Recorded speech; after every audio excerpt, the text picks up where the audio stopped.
All right, welcome back to the pre-TI team review and preview, where I go through every single attendee of this year's international and I do a little bit of a brief but kind of in-depth stat dive from the past DPC year and give some thoughts and opinions of mine as a slight little preview as to how well I think every single team I expect is going to be doing at the international, how well I'm going to be expecting every team to be doing. And next up on our list, coming in at sixth place internationally, of course, like I've mentioned in previous videos, I'm starting from the bottom of the DPC standings upwards. And now next up, sixth internationally, first place of the region, one of only two teams coming in from the Southeast Asia region.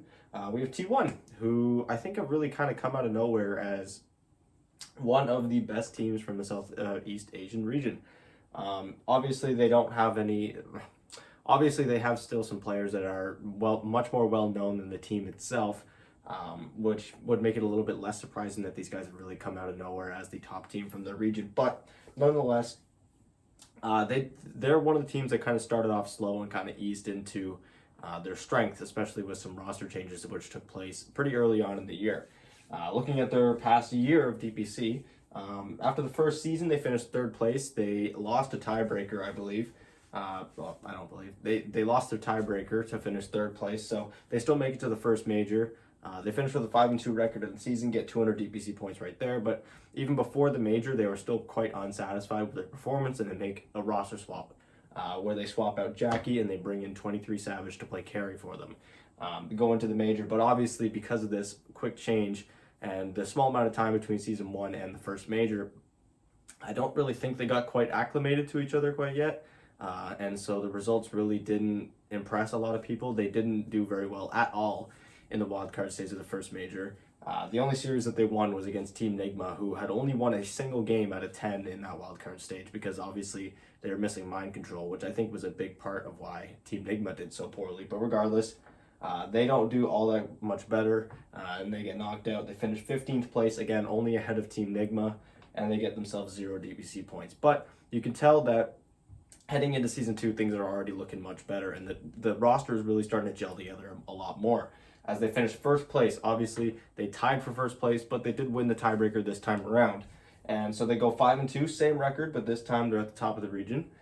So the roster is, I'd say, equivalent, if not better than it was the first time around, as they finished with the same record, but this time they've got a more solid group going together.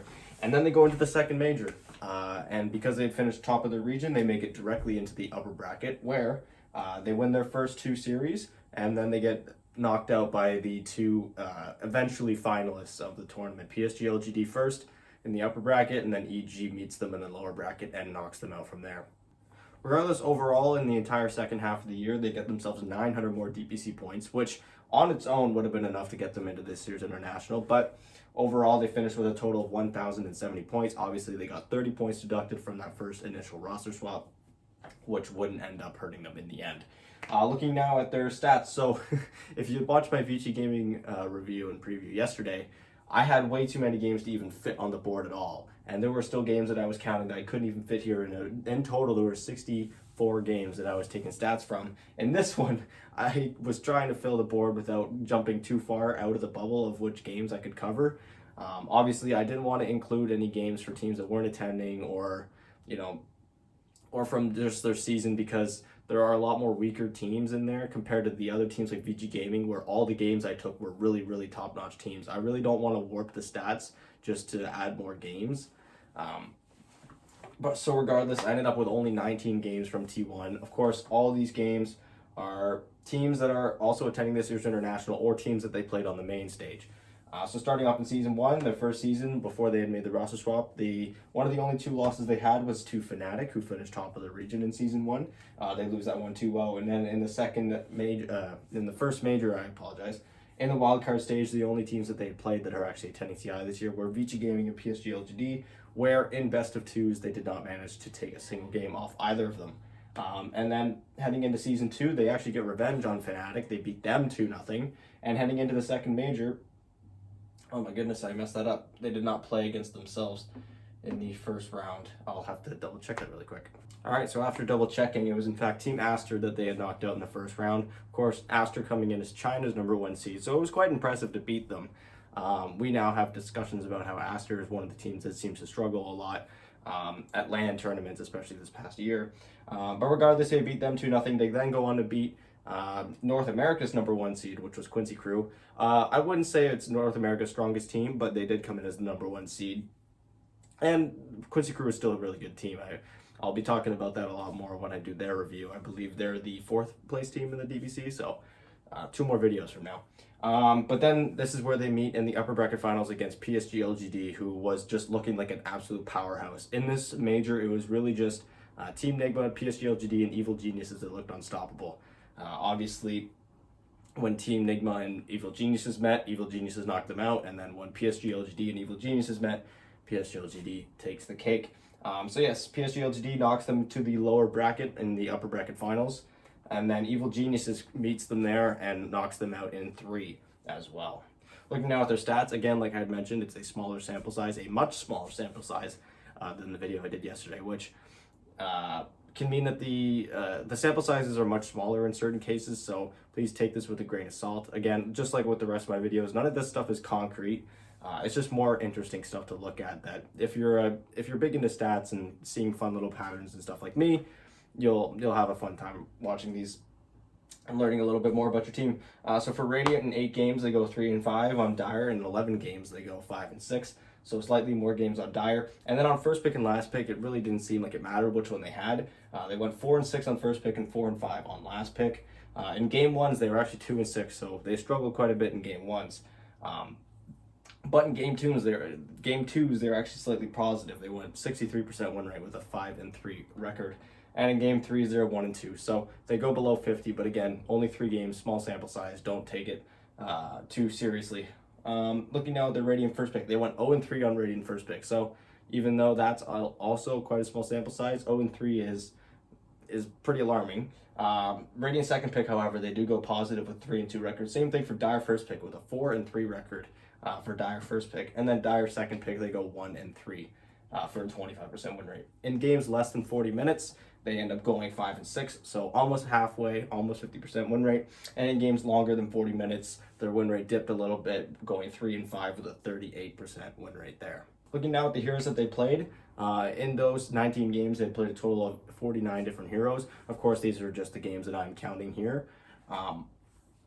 They had played Lion a total of 7 times, Doom 6, Dragon Knight and Enchantress 5 times, as well as Abaddon and Puck 4 times as well. Their best heroes being Doom, who in those 6 games went 5-1, Nyx Assassin and Viper, who went 2-0. It was really hard to find any hero who was particularly, who they were particularly winning a lot on and losing a lot on. A lot of their heroes that, if they were playing it a lot, was usually pretty middle of the pack, like 3-2 or 4-3 or vice versa for the win rate. So I really had to be nitpicky, as we see for the worst heroes. The worst one being Pangolier, 0-3, is pretty alarming. But then Puck being 1-3, it's not super terrible, but those are the only 2 heroes that had standout low win rates for heroes that they had played more than just like twice. Looking at their most banned heroes now, they had banned a total of 58 different heroes, most notably being Timbersaw. We can all act surprised seeing Timbersaw on this list. He was banned a total of 11 times in those 19 games, so over half. And then Tidehunter and Templar Assassin being banned 6 times each. Most banned against them, they had Viper banned against them 8 times, Morphling and Batrider banned against them 7 times each. Looking now at their roster, coming in as their coach is March, who the furthest he's ever gone as a coach at an international was finishing 13th to 16th place with Fnatic at TI9, so that was obviously the first round of the lower bracket.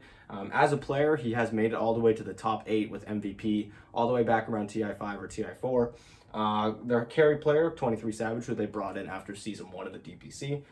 He has never actually played an international. The furthest he has ever been was actually finishing 2nd place at the TI9 SEA qualifiers. Same thing for Carl, who finished 4th place at the TI9 SEA qualifiers, who he actually lost to the 23 Savage stack of that year. Cuckoo, however, their captain, who I've marked with the red star, and I'm going to be doing so as from now on in future videos. He's the only actual player on the team who has played an international. The furthest he's ever gone was finishing in the top 8 at TI6 with TNC. We then have Zephyr, who the furthest he's ever gone was finishing 3rd place in the SEA qualifiers for TI8 with TNC.